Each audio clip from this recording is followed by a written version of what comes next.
الحمد للہ وحدہ لا شریک لہ والصلاة والسلام علی من لا نبی بعدہ اما بعد۔ معزز ناظرین و سامعین، آپ کا خیر مقدم ہے عالمگیر مذہب یوٹیوب چینل پر۔ حضرات، شریعت 3 چیزوں کا نام ہے۔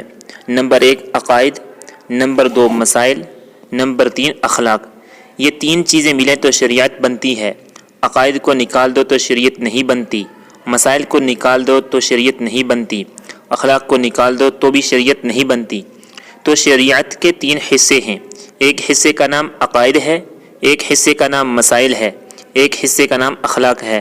تو ظاہر ہے جب شریعت کے 3 حصے ہیں، ان 3 حصوں کو پڑھنے کے لیے 3 علم چاہیے تھے۔ ایک علم جس میں عقائد زیر بحث آتے ہیں، اس کا نام علم کلام ہے۔ جس پہ مسائل زیر بحث آتے ہیں، اس کا نام علم فقہ ہے۔ جس میں اخلاق زیر بحث آتے ہیں، اس کا نام علم تصوف ہے۔ اور جو علم عقائد کا ماہر ہو اس کو متکلم کہتے ہیں، اور جو علم فقہ کا ماہر ہو اس کو فقیہ اور مجتہد کہتے ہیں۔ جو علم اخلاق کا ماہر ہو اس کو صوفی اور مرشد کہتے ہیں۔ اس لیے اگر تم پوری شریعت پر عمل کرنا چاہو تو تمہیں متکلم کے دروازے پر آنا پڑے گا، اگر شریعت پر عمل کرنا چاہو تو تمہیں فقیہ کے دروازے پر آنا پڑے گا، اگر تم شریعت پر عمل کرنا چاہو تو صوفی اور مرشد کے دروازے پر آنا پڑے گا۔